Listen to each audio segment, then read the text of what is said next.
The top stories of the week with added depth and context from our team of reporters. What we here like to call it the Daily Debrief. Hello, everyone. I'm Ty Quinones. Well, viewers like you are asking for more depth, and so here is exactly where you're going to find it. Let's jump right in.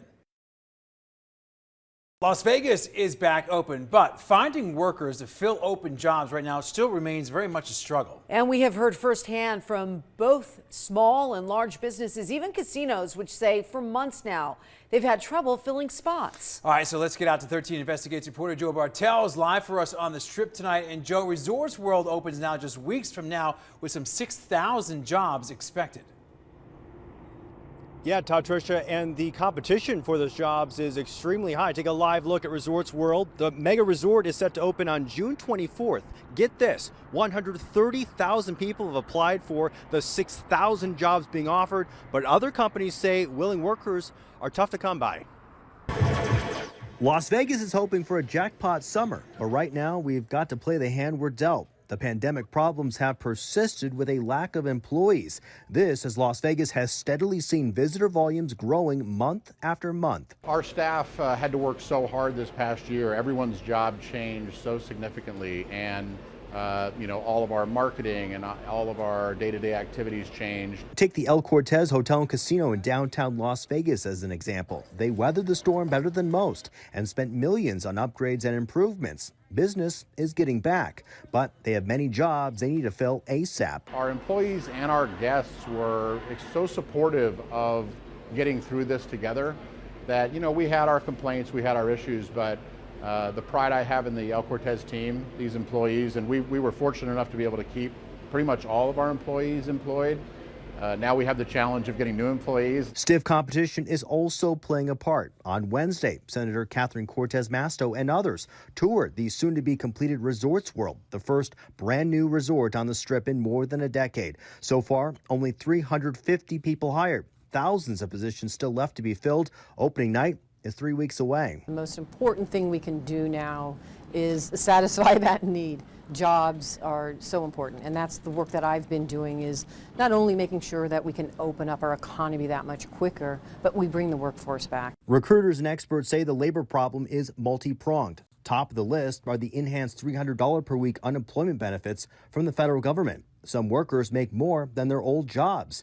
Other workers have rearranged their lives to accommodate expensive child care needs. And there's health concerns by some, including vaccine hesitancy or worries about breakthrough COVID cases while working.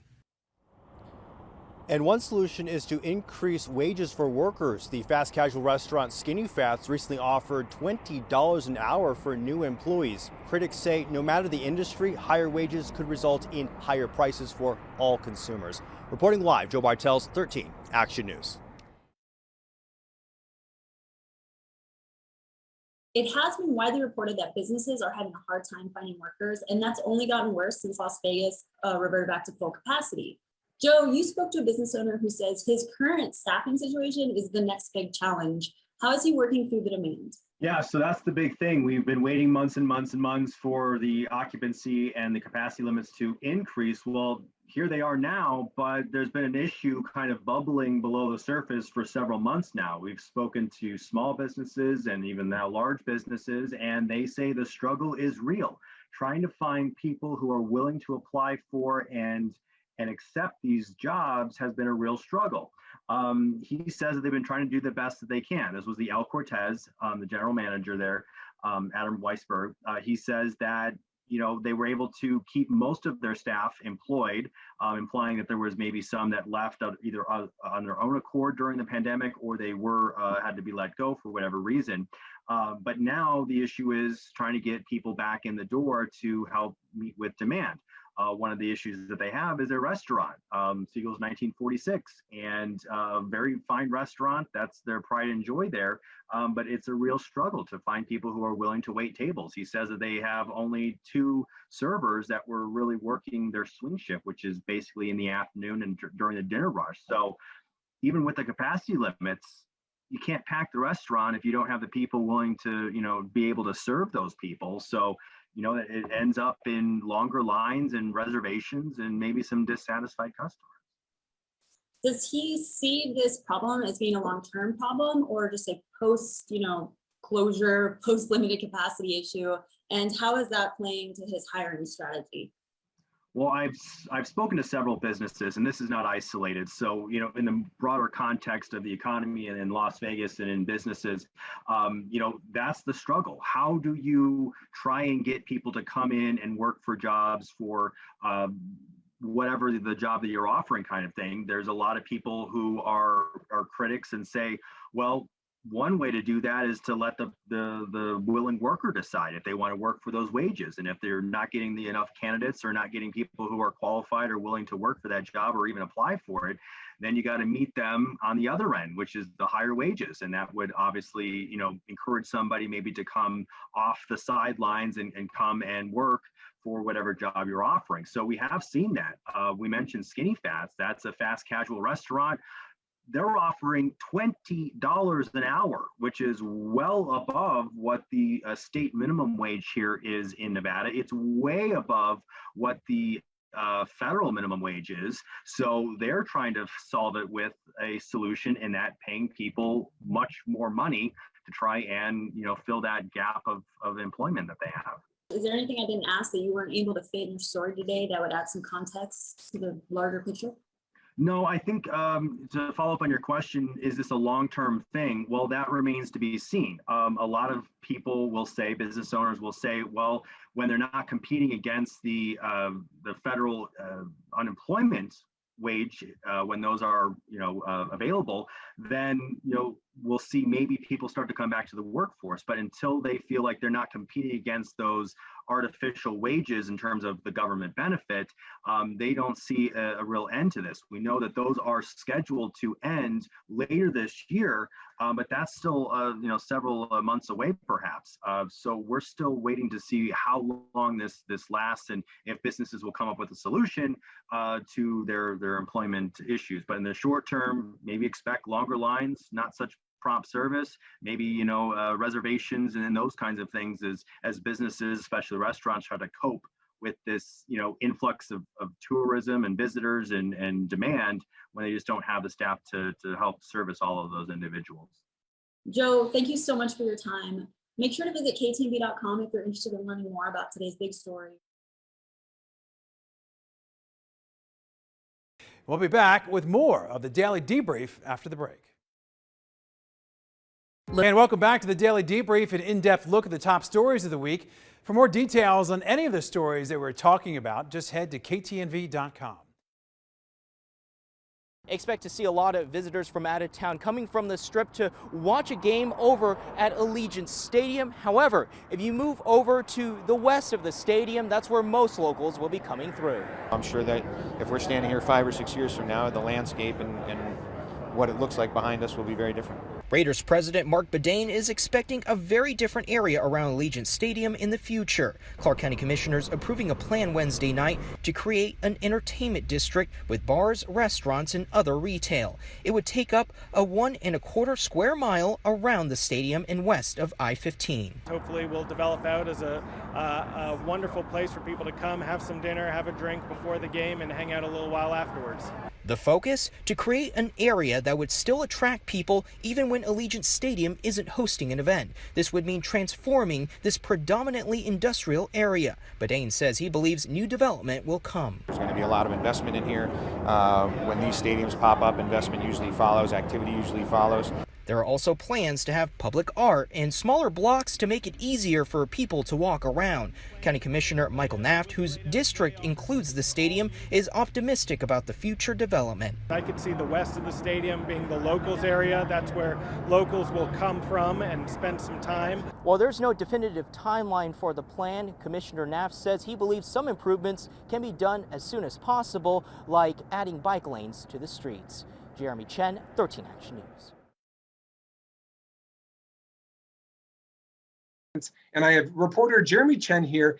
And today your story was in regards to the Clark County Commission approving a plan for the Allegiant Stadium, quote, Stadium District. What exactly is the Stadium District and what does this plan put in place?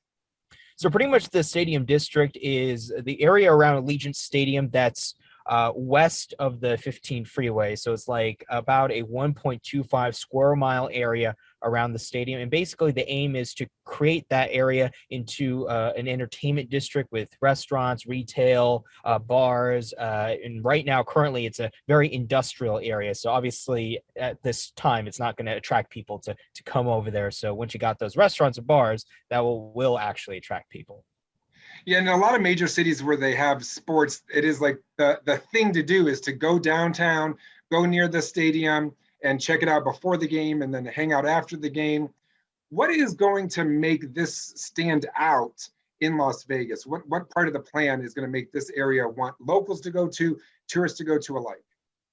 Well, first of all, one of the things that they are looking at is creating this area where people can come, whether it's from the east side, which is mostly going to be out of towners and visitors because they're frolicking on the strip. Then they're going to come to Allegiant Stadium and they notice, oh, there's this area. We want to stay here a little bit, hang out before the game, and maybe stay here a little bit after the game. And for locals, it's just another area for them to come over and be like, okay, this is a place we can go eat, shop, we can do whatever, even if there's nothing going on at Allegiant Stadium. So it's kind of encouraging, the economy, people to spend their money, whether they're visitors from out of town or whether they're locals, a lot of them coming from the west side. In other cities and things around the country, we've heard a lot about eminent domain and governments coming in and taking the land. In this plan, in this project, what is going to happen or what have you been hearing? So what I can tell you is the county, when they presented their plan to the commissioners, they were very explicit. They're not going to kick out any businesses, current businesses that are within this district. They can still continue to do what they're doing right now. That being said, there are a lot of vacant space, in that area as well, where it's ready to be sold or leased and whatnot. It sounds like some property owners already got wind of this plan and are preparing to sell to developers to create those restaurants or bars, for that particular area. But again, for the existing businesses, the county is pretty explicit. We are not looking to kick out any current businesses in the area. Now, in your package, you actually spoke with a business owner of the Tailgater bar. What was his whole hopes and dreams for this area, and is he going anywhere?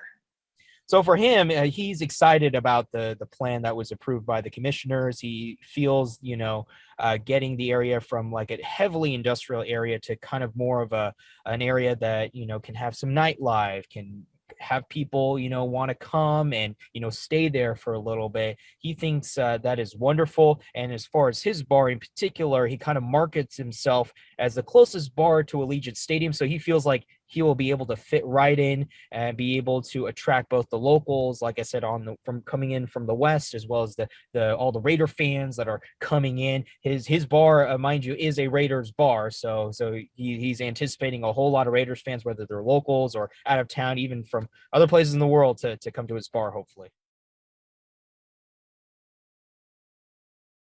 We'll be back with more of the Daily Debrief after the break. And welcome back to the Daily Debrief, an in-depth look at the top stories of the week. For more details on any of the stories that we're talking about, just head to ktnv.com. There are millions and millions of people that come to Las Vegas. You want them to know about this. What will people take away from this artwork, these pictures of a time that will go down in history? Yeah, sure. I mean, so much so that we wrote a book about it. I mean, there's a book out there on Amazon, Barnes and Noble, and Apple, documenting what we went through, the whole experience from day one. Literally, we started day one when the shutdown occurred. So the initial premise was, how do we, the analysts, the quote unquote analysts, were saying that the city is going to be shut down 2 years plus. And I'm saying there's no way that's going to happen. We've got to showcase the city in such a way that keeps people reminded of what this city is all about. And that was really the premise of it. And the hope was eventually that the images would be out there for people to see. They are now by way of a book. They are by way of being displayed in my gallery and so forth. And it's just a remembrance of a time that, was very relevant in our lives. And we all were, so many memories, so many feelings were evoked from this experience that it was just really an incredible journey.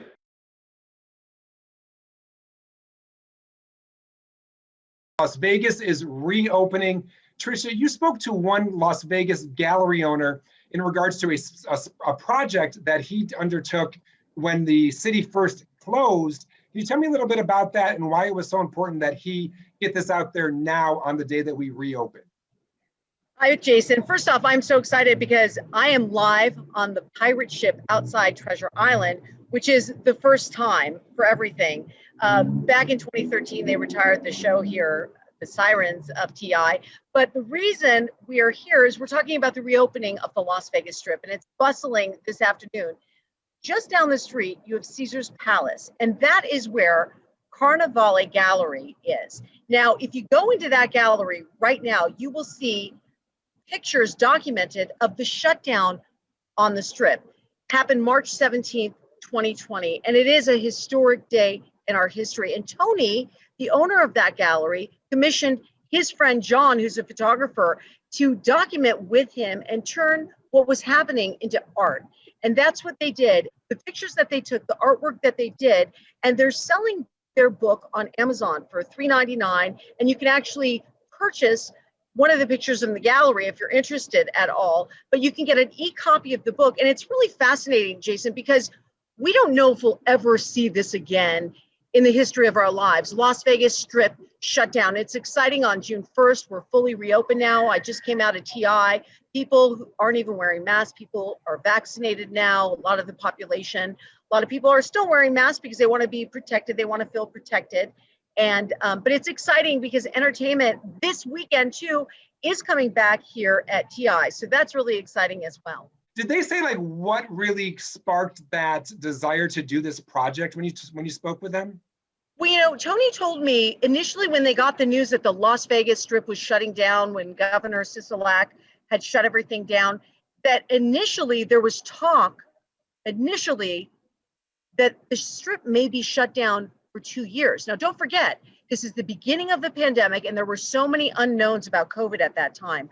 We didn't know how long this was going to last. Obviously, a year is a long time that we've all waited, a year and a few months now, for it to reopen. But he said the moment that he heard that this could possibly go on for a year or longer, possibly up to 2 years, he said he immediately thought, I have to document this. Now, where you're at, there's a lot of different entertainment options that had shut down. Do you know what's happening in regards to the shows around the Treasure Island at the Mirage and things like that when they're coming back? Yeah, so Gillies is opening this weekend. There's a big showing this weekend that will happen here at TI. Now, Mystere, the show Mystere, which is also here at Treasure Island, that opens June 28th. And that's a family-friendly show. It's hysterical. If you've never seen it, I highly recommend you go see Mystere. My son loved it, and I think he saw it when he was about 9 years old. So that's happening. And downtown is now, Zoe Bowie was downtown on Fremont Street. The Canopy's open. There's been live music. So we're getting back. And the casinos are now 100% open. And a lot of the employees have been vaccinated as well here on the Las Vegas Strip. But if you feel more comfortable and you still want to continue to wear a mask, that's okay as well, too. We'll be back with more of the Daily Debrief after the break. And welcome back to the Daily Debrief, an in-depth look at the top stories of the week. For more details on any of the stories that we're talking about, just head to ktnv.com. I'm Jason Dedant here with meteorologist Danny Beckstrom. And today's big story is actually the hot story, hot because of the heat. Danny, you know, we just hit 100 degrees weather today. What is this forecast looking like for this week?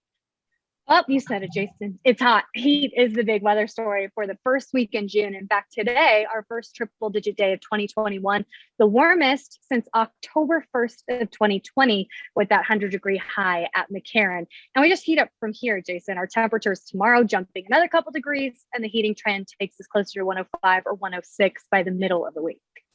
Wow. Now that is hot, and it's a little bit. It is a little bit of a shock to the system for a lot of us, even though we may have lived here for many years. Sometimes we just seem to forget how to stay hydrated, what to do when it hits these temperatures that seem crazy to a lot of people around the country. What do we do here to make sure that we don't get heat stroke?